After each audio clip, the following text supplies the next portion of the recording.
सत्य वचन की राह पर चले हम सदा, यीशु का साथ हो रहे हमारी हर दुआ।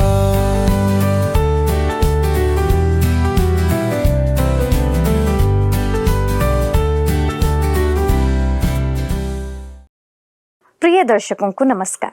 आज के सत्य वचन बाइबल अध्ययन में आप सभी का हार्दिक स्वागत है।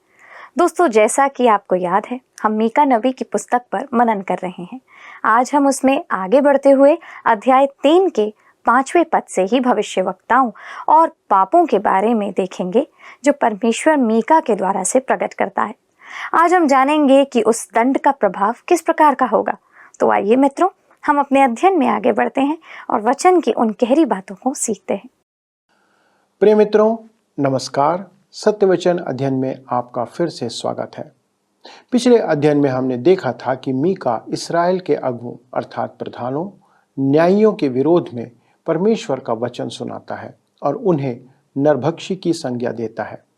आइए हम आगे बढ़ते हैं और पढ़ते हैं मीका के 3 अध्याय का 5वां पद, जिसका विषय है परमेश्वर भविष्यवक्ताओं के पाप को प्रकट करता है। मीका 3 उसके 5 में लिखा है, यहोवा का यह वचन है कि जो भविष्यवक्ता मेरी प्रजा को भटका देते हैं और जब उन्हें खाने को मिलता है तब शांति शांति पुकारते हैं, और यदि कोई उनके मुंह में कुछ ना दे तो उसके विरुद्ध युद्ध करने को तैयार हो जाते हैं। दोस्तों, परमेश्वर कहता है कि झूठे भविष्यवक्ता खूंखार जानवरों या जहरीले दांत और जीभ वाले सांपों के समान हैं। वास्तव में वे उनसे भी बदतर थे, क्योंकि वे जनता को सांत्वना देने के लिए चिकनी चुपड़ी बातें करते थे और उन्हें झूठी तसल्ली देते थे कि शांति आने वाली है। संसार में शांति लाने के लिए मनुष्य के प्रयास से हमें सचेत हो जाना चाहिए, क्योंकि सच्चाई यह है कि मनुष्य अपने प्रयासों से संसार में कभी भी शांति नहीं ला सकता। केवल चाहने और बार बार कहने से, यहाँ तक कि उस बात पर मतदान करने से भी शांति नहीं आएगी। मित्रों, मीका पुनः इस बात को स्पष्ट करता है कि यह कोई ऊपरी या सतही समस्या नहीं है। ऐसा नहीं है कि लोग शांति नहीं चाहते थे। समस्या यह है कि मनुष्य के हृदय में ही दुष्टता भरी हुई है। और मीका का समकालीन यशायाह 57 अध्याय के 21 पद में इसी बात को कहता है और कहता है, दुष्टों के लिए शांति नहीं है, मेरे परमेश्वर का यही वचन है। यशायाह इसी सच्चाई को अपनी भविष्यवाणी के अंतिम भाग में 3 बार दोहराता है तथा तीनों बार अपने उद्बोधन के अंत में वह यही दोहराता है कि उसका मुख्य कारण है कि मनुष्य के मन में दुष्टता भरी हुई है। जब मैं कहता हूं कि हम अपने समय में शांति स्थापित नहीं कर सकते, तो मुझे 2-3 दर्शकों के फोन या संदेश अक्सर आते हैं। वे कहते हैं कि हमें संसार में शांति लाने के इस प्रयास को बंद नहीं करना चाहिए। दोस्तों, वे यकीनन इस विषय पर संजीदा और सच्चे हैं, पर संसार में आज यही झूठी शिक्षा है कि मनुष्य या मानव अपने प्रयास से इस संसार में शांति स्थापित कर सकता है। मैं भी यही चाहता हूं, पर मैं परमेश्वर के तरीके से यह करना चाहता हूं। सबसे पहले हर एक मनुष्य को यह जानना होगा कि परमेश्वर की शांति है क्या और वे कैसे उसे जान और समझ सकते हैं। रोमियो की पत्री 5 अध्याय में पहले पद में पौलुस कहता है, अतः जब हम विश्वास से धर्मी ठहरे तो अपने प्रभु यीशु मसीह के द्वारा परमेश्वर के साथ मेल रखें। जब तक हमारा मेल परमेश्वर के साथ ना हो, मेल और शांति नहीं आ सकती। हम किसी दूसरे मनुष्य के साथ मेल और शांति में कभी नहीं आ सकते, न रह सकते। मित्रों, आप मनुष्य के हृदय पर भरोसा नहीं कर सकते, उसमें दुष्टता भरी हुई है। जैसे यिर्मयाह 17 अध्याय के 9 पद में लिखा है, और आप और मैं नहीं जानते कि हम कितने बुरे हैं। हम संसार के किसी भी जीव जंतु से भी निचले स्तर पर उतरते जा रहे हैं। इस बात का एक प्रमाण यह है कि जीव जंतु शराब का सेवन नहीं करते और न ही अपनी संतानों और दूसरों से दुर्व्यवहार करते हैं। दोस्तों, मानव जाति को संसार में शांति लाने के पहले परमेश्वर के साथ शांति में आना होगा। मीका के दिनों में झूठे भविष्यवक्ता शांति की घोषणा कर रहे थे और उधर उत्तर में अशूर उन पर आक्रमण की तैयारी कर रहा था। दोस्तों, आज हमारे समय में भी लोग शांति वार्ता के द्वारा बिना युद्ध के हल निकालने का प्रयत्न कर रहे हैं, पर फिर भी पिछले 6000 वर्षों के इतिहास में मानव जाति युद्ध ही करती आ रही है और आज भी आप देखेंगे संसार में युद्ध चल रहा है।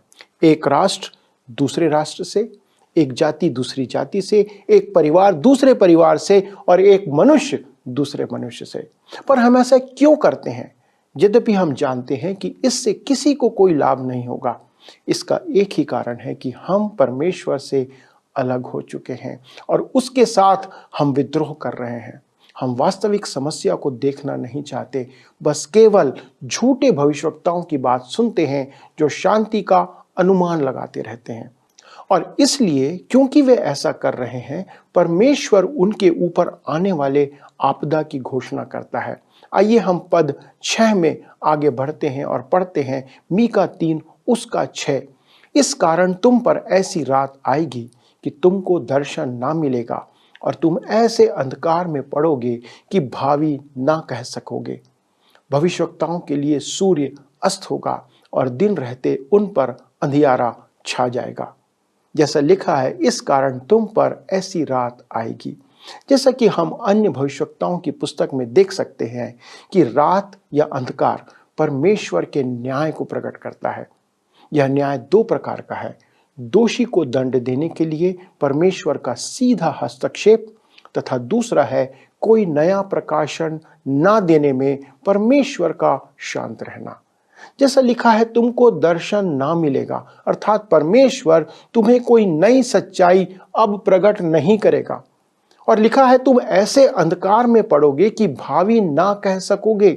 जो न्याय उन पर आने वाला है उसे अंधकार कहा गया है। परमेश्वर से कोई प्रकाशन प्राप्त नहीं होगा उन्हें। भविष्यवाणियां रोक दी जाएंगी। नए नियम में पौलुस प्रेरित इसका उल्लेख करते हुए 1 कुरिन्थियों 13 अध्याय के 8 पद में क्या कहता है? प्रेम कभी टलता नहीं। भविष्यवाणियां हो तो समाप्त हो जाएंगी, भाषाएं हो तो जाती रहेंगी, ज्ञान हो तो मिट जाएगा। दोस्तों, टलता शब्द के लिए यहां पर जो यूनानी भाषा का शब्द उपयोग किया गया है वो है एक्पिप्टो, अर्थात दूर हटना या दूर जाना। भविष्यवाणियां 2 प्रकार से हमसे दूर कर दी जाएंगी। पहला, वे पूरी होंगी और दूसरा यह कि परमेश्वर कोई नई बात प्रकट नहीं करेगा। पुराने नियम और नए नियम के बीच करीब 400 वर्षों का अंतराल था जब परमेश्वर शांत रहा। सूर्य डूब चुका था, पर पुराने नियम के अंतिम भविष्यवक्ता मलाकी ने भविष्यवाणी किया और कहा कि धर्म का सूर्य उदय होगा। जैसा कि मलाकी 4 अध्याय के 2 पद में हम पढ़ते हैं, परंतु तुम्हारे लिए जो मेरे नाम का भय मानते हो, धर्म का सूर्य उदय होगा और उसकी किरणों के द्वारा तुम चंगे हो जाओगे। मलाकी सूर्य उदय की भविष्यवाणी नहीं करता यदि सूर्य अस्त नहीं हुआ होता, जैसा हुआ था। इस्राएल के लोग प्रभु यीशु मसीह के आने के पहले 400 वर्ष तक या उस लंबे अंधकार में जीवन जी रहे थे।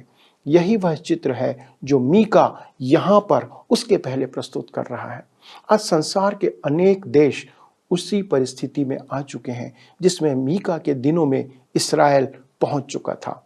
दोस्तों, आदि मानव को संकीर्ण विचार वाले और कट्टरवादी चित्रित करना बहुत आसान है। यकीनन वे विकसित नहीं थे और ना ही वे विश्वासी थे और ना ही उन्होंने या उन्हें परमेश्वर के वचन का कोई ज्ञान या भय था। पर आज अंधकार में जी रहे लोगों को परमेश्वर के वचन के प्रति शिक्षित करने के लिए अनेक संस्थाएं और विश्वविद्यालय स्थापित किए गए हैं, जिनमें हार्वर्ड और येल विश्वविद्यालय ऐसे बहुत से अनेक संस्थाओं के नाम आते हैं। मैं आपसे कहना चाहता हूं कि उनका सूर्य भी अस्त हो चुका है। क्या ऐसा आपको दिखाई नहीं देता है?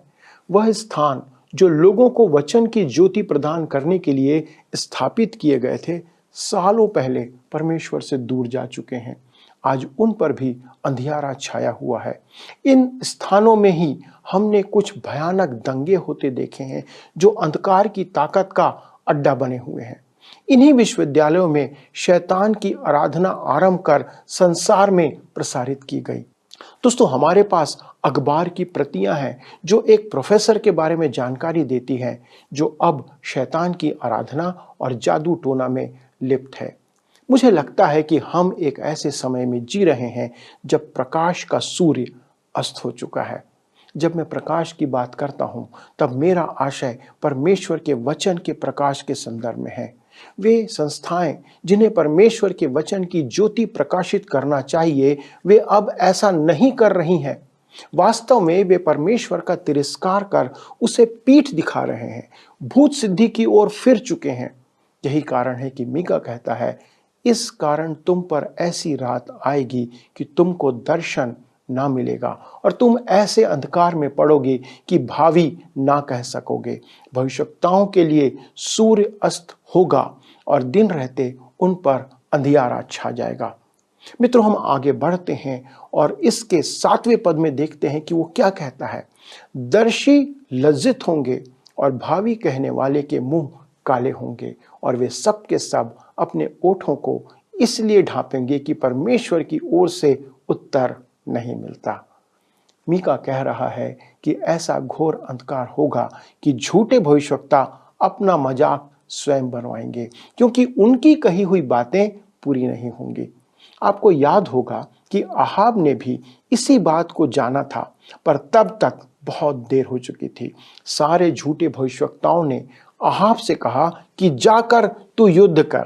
केवल एक भविष्यवक्ता जो परमेश्वर का जन था, उसने उससे कहा था कि यदि तू युद्ध करेगा तो वापस नहीं आएगा पर मारा जाएगा। वह सच्चा भविष्यवक्ता मिकायाह नबी था। यह बहुत बुरा हुआ कि अहाब ने मिकायाह को नहीं सुना और युद्ध में जाकर मारा गया, जैसा उसने कहा था। आप इसे पहला राजा 22 अध्याय के 1 से 28 पद में पढ़ सकते हैं। परमेश्वर के जन परमेश्वर की बातों को वैसा ही सुनाते हैं जैसा वह है और सच्चाई को प्रकट करते हैं। मेरे मित्रों, आप चर्च या कलीसिया के अंदर पाप को ढांपने का प्रयास ना करें। यह सुनकर मुझे घृणा आती है कि अनेक व्यक्ति जो मसीही अगुवे कहलाते हैं, पर फिर भी वे निंदनीय आचरण में पाए जाते हैं तथा मसीही अगुवे होने की होड़ में समृद्धि की ओर बढ़ना चाहते हैं। हमें इब्रानी 12 अध्याय के 6वें पद को फिर से पढ़ने की आज आवश्यकता है, जहां लिखा है, सबसे मेल मिलाप रखो और उस पवित्रता के खोजी हो जिसके बिना कोई प्रभु को कदापि ना देखेगा। प्रभु ऐसा क्यों करता है? क्योंकि वह नहीं चाहता कि हम अवैध संतान कहलाएं। वह हमसे कहता है, मैं तुम्हारी ताड़ना करता हूं, तुम्हें अनुशासित करता हूं कि तुम जानो और तुम्हारे द्वारा संसार जाने कि तुम मेरी संतान हो। दोस्तों, क्या आप जानते हैं कि विश्व विजेता जिसका नाम विलियम द कॉन्करर है, वह हस्ताक्षर करते हुए अपने आप को लिखता था विलियम अवैध संतान। उस नाम से वो जाना जाता था क्योंकि वह एक नाजायज संतान था। दोस्तों, आज बहुत से विश्वासी ऐसा ही हस्ताक्षर कर सकते हैं। आप कह सकते हैं कि आप चर्च के पदाधिकारी हैं, प्रचारक हैं, अगुवे हैं, पास्टर हैं, शिक्षक हैं, आप आदि कुछ भी हो सकते हैं, पर आपको अपने नाम के नीचे यह भी लिखना पड़ सकता है कि आप उस विलियम के समान नाजायज औलाद हैं परमेश्वर की। आपको स्वीकार करना होगा कि आप परमेश्वर की वैध संतान नहीं हैं। मैंने नया जन्म नहीं पाया है। मैं प्रभु यीशु मसीह को अपने व्यक्तिगत उद्धारकर्ता के रूप में नहीं जानता हूँ। मैं उससे प्रेम नहीं करता हूँ। आज मुझे उसके वचन बाइबल को पढ़ने में कोई रुचि नहीं है। मीका के दिनों में झूठे भविष्यवक्ताओं की यही स्थिति थी। वे लोगों को तसल्ली देने के लिए, खुश करने के लिए उन्हें वचन सुना रहे थे। लोगों के कानों की खुजली मिटाने का काम भविष्यवक्ता कर रहे थे और उन्हें मनपसंद वचन सुना रहे थे। और उसके बाद लोग भविष्यवक्ता को बहुत अच्छा कहकर उनके कानों की खुजली मिटाते थे। लोग उन्हें कहते थे, आप कितने अच्छे प्रचारक हो, क्योंकि आप हमें आनंदित करने का वचन सुनाते हैं। आप जो कहते हो वह सब कुछ ठीक ही होगा, ऐसा लोग उनसे कहते थे। मित्रों, वे विलासिता में जी रहे थे, पर उनकी अनैतिकता का स्तर भयावह था। अब देखिए कि मीका कितनी सावधानी से स्वयं को उनसे अलग करते हुए आगे पद 8 में क्या कहता है। परंतु मैं तो यहोवा की आत्मा से शक्ति, न्याय और पराक्रम पाकर परिपूर्ण हूं कि मैं याकूब को उसका अपराध और इस्राएल को उसका पाप जता दूं। दोस्तों, एक अप्रसिद्ध उपदेशक बनकर लोगों को ऐसा संदेश देना जिसके कारण लोग आपसे नफरत करने लगे, उसके लिए बहुत हिम्मत की आवश्यकता होती है। क्योंकि मीका को आप यहां देखते हैं कि वो वही कहता है जो मैं कह रहा हूं, वह जानता हूं कि परमेश्वर का आत्मा वह कहने के लिए मेरी अगुवाई कर रहा है। किसी सेवक के लिए उस परिस्थिति में होना बहुत ही अद्भुत है मित्रों। अब हम आगे देखते हैं यरूशलेम के अगुओं का पाप। इस अंतिम भाग में मीका विशेष तौर पर यरूशलेम को संबोधित कर रहा है। अब तक वह उत्तरी राज्य यरूशलेम के विषय कह रहा था, परंतु अब वह दक्षिणी राज्य के भविष्यवक्ता, प्रधानों और याजकों को अपना लक्ष्य बनाता है और उन पर परमेश्वर के दंड की घोषणा करता है। हम आगे अध्याय 3 के पद 9 में ऐसा पढ़ते हैं, हे याकूब के घराने के प्रधानों, हे इस्राएल के घराने के न्यायियों, हे न्याय से घृणा करने वालों और सब सीधी बातों को टेढ़ी मेढ़ी करने वालों, यह बात सुनो। दोस्तों, मीका कहता है, सुनो, मैं तुमसे कुछ कहना चाहता हूं। और वह उनके पापों की सूची यहां पर सुनाता है, जैसा पद 10 और 11 में लिखा हुआ है। क्या लिखा है? तुम सियोन को हत्या करके और यरूशलेम को कुटिलता करके दृढ़ करते हो। उसके प्रधान घूस ले लेकर विचार करते और याजक दाम ले लेकर व्यवस्था देते और भविष्यवक्ता रुपये के लिए भावी कहते, तो भी यह कहकर यहोवा पर भरोसा रखते हैं, यहोवा हमारे बीच में है, इसलिए कोई विपत्ति हम पर न आएगी। मित्रों, उन सभी में कौन सी बात एक समान थी? जी हाँ, वो है लालच और लोभ। मित्रों, यह निम्न दर्जे की प्रतिमा आराधना है। मैं विश्वास करता हूं कि आज हमारे सामने कोई प्रतिमा तो नहीं है, पर यह सच है कि अंधविश्वास बढ़ रहा है और भीड़ की भीड़ राशिफल आदि जैसी बातों के पीछे भाग रही है। हम आज भी मीका के दिनों की प्रतिमा आराधना की गर्त तक नहीं पहुंचे हैं, पर फिर भी हमारी लालच प्रतिमा आराधना के तुल्य है। मीका इस्राएल के वास्तविक पाप को केंद्रित करते हुए कहता है, लालच जो प्रतिमा आराधना के समान है। न्यायी धन कमाने के लिए न्याय कर रहे थे, याजक धन कमाने के लिए शिक्षा दे रहे थे, भविष्यवक्ता भी धन कमाने के लिए भावी कह रहे थे। वे सब कुछ अपने लाभ के लिए कर रहे थे। वे ना तो परमेश्वर के बारे में और ना ही लोगों के बारे में विचार कर रहे थे। जब उन पर दोष लगाया गया कि तुम धन के प्रति अपनी लालच और प्रेम के कारण नरभक्षी के समान लोगों का मांस खा लेते हो। दोस्तों, जब किसी राष्ट्र के अगुवे, चाहे राजनैतिक या धार्मिक, ऐसे हों, तब कोई सरकार सही काम नहीं कर सकती। मीका का संदेश यही था। हम आगे इस तीसरे अध्याय के 12वें पद में पढ़ते हैं, इसलिए तुम्हारे कारण सियोन जोत कर खेत बनाया जाएगा और यरूशलेम खंडहरों का ढेर हो जाएगा, और जिस पर्वत पर भवन बना है वह वन के ऊंचे स्थान सा हो जाएगा। दोस्तों, यह भविष्यवाणी है कि यरूशलेम के पापों के कारण वह पूरी तरह उजाड़ा जाएगा। यिर्मयाह 26 अध्याय के 18 पद में यिर्मयाह भी मीका का संदर्भ देता है, जो उसकी भविष्यवाणी की पुष्टि करता है। नबूकदनेस्सर की सेना ने यरूशलेम की ऐसी दुर्दशा की थी। नहमिया की पुस्तक के प्रथम अध्याय में जब नहमिया यरूशलेम लौटता है, तब वहां पर मलबा, राख और खंडहर ही पाया गया था। नगर का पुनः निर्माण करना असंभव सा लग रहा था। यहूदियों की एक और पुस्तक है जिसका नाम है तालमुद। उसमें वर्णन किया गया है कि सन 70 में जब रोमी सेना यरूशलेम में आई, तब उसका सैन्य अधिकारी रुफुस ने हल के फाल मंदिर की नींव खोदने के लिए उपयोग की। दोस्तों, बहुत से इतिहासकार इस बात को अस्वीकार करते हैं, पर यहूदी इतिहासकार जेरोम और यहूदी दार्शनिक माइमोनिडिस इसे स्वीकार करते हैं। मेरा अपना विचार भी यही है कि यह बात सही है, क्योंकि नबूकदनेस्सर और रोमी सेनापति तीतुस ऐसा करने में माहिर थे। अब चाहे मान्यता के अनुसार कही गई कहानी सच हो या ना हो, मीका की भविष्यवाणी की पूर्ति के चिन्ह आज भी यरूशलेम में प्रकट है। मित्रों, परमेश्वर अपनी बात से कभी नहीं चूकता। उसका वचन सत्य है और वह सच्चा रहेगा। हम केवल परमेश्वर के वचन के अनुसार चलकर ही उसकी दया के पात्र हो सकते हैं। आइए हम ऐसा ही करने की प्रतिज्ञा करें कि हम भी वचन के अनुसार चलते हुए पाए जाएं। आइए प्रार्थना करें। स्वर्गीय पिता, धन्यवाद देते हैं कि आपका वचन सच्चा है, आप सच्चे हैं और जो बात आपने कही प्रभु, समय के साथ वो सारी पूरी हुई हैं। हम इस बात पर भी विश्वास करते हैं प्रभु कि जो भविष्य में होने वाली घटनाओं के बारे में बाइबल में आपने कहा है वे भी पूरी होंगी। लेकिन इससे पहले प्रभु, आप हमें बुद्धिमान होने के लिए समझ प्रदान करें कि जो कुछ हम सुन रहे हैं उसके अनुसार अपने जीवन को बदलें। हमारे दर्शकों के लिए विशेष प्रार्थना करते प्रभु, जो प्रतिदिन आपसे प्रेम करने के कारण इस वचन को सुन रहे हैं। अनुग्रह करें कि वे ना केवल सुनने वाले पर उस पर चलने वाले बने।